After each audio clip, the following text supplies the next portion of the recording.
Well, tonight, a teenager in the United Kingdom is cancer-free after undergoing a new treatment for leukemia. It's called base editing, and it involves altering the patient's DNA.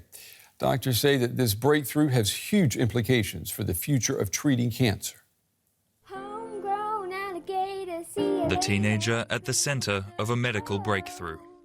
After all conventional treatments failed, doctors feared Alyssa's leukemia was incurable.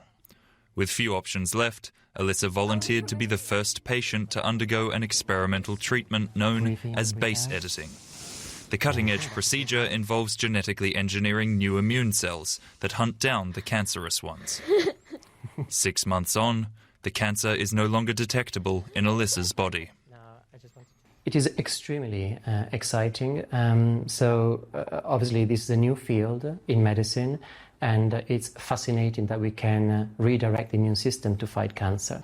Doctors say this treatment only scratches the surface of what base editing could achieve. They believe the technology could help fight a wide range of diseases. I know that I've helped other children as well, that other children might be able to get cured because of the research that I've been part in. All these beads. Alyssa is still being monitored just in case the cancer returns. Well, Dr. David Liu is one of the inventors of base editing. He's professor and director of the American Institute of Transformative Technologies in Healthcare at Harvard University. I asked him earlier to explain just how base editing works. Sure. So base editors are machines, molecular machines that we engineered, drawing from components in nature and in our laboratory, that convert one DNA letter to a different letter of our choosing in the vast genome. They can be targeted to a specific sequence of interest, where they then rearrange the atoms in one DNA base to instead become a different DNA base. So base editors can correct the misspellings that cause genetic disease, or make other kinds of precise single-letter changes that can be useful for fighting disease, such as the T-cell leukemia that Alyssa had.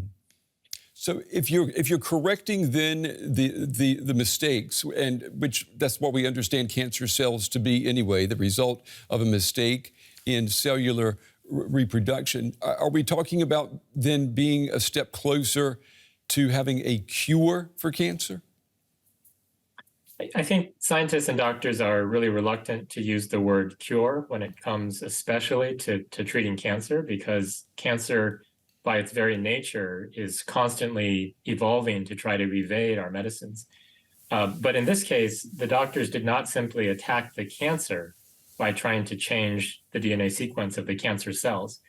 Instead, they took a much more clever approach, one that is built on the work of many, many scientists in immuno-oncology, as it's called, in which we make precise base edits in a donor's T cells that then reprogram those cells to go after Alyssa's cancer without harming Alyssa's cells.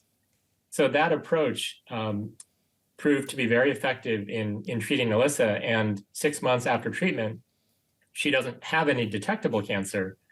Of course, that doesn't necessarily mean she's cured for life, but we're all hopeful that her cancer-free status will last for the foreseeable future. And we know that when someone has had cancer and is cancer-free or goes into remission, there's always a chance of cancer coming back. Let's say that in the case of Alyssa, that cancer does come back.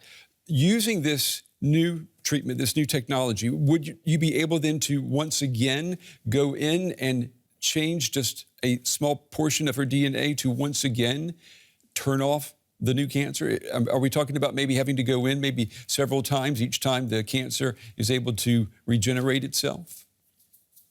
Well, the most powerful and perhaps the most exciting aspect of base editing is that it is simply a way to make precise single-letter changes in the DNA of human cells, or any other kind of cell for that matter.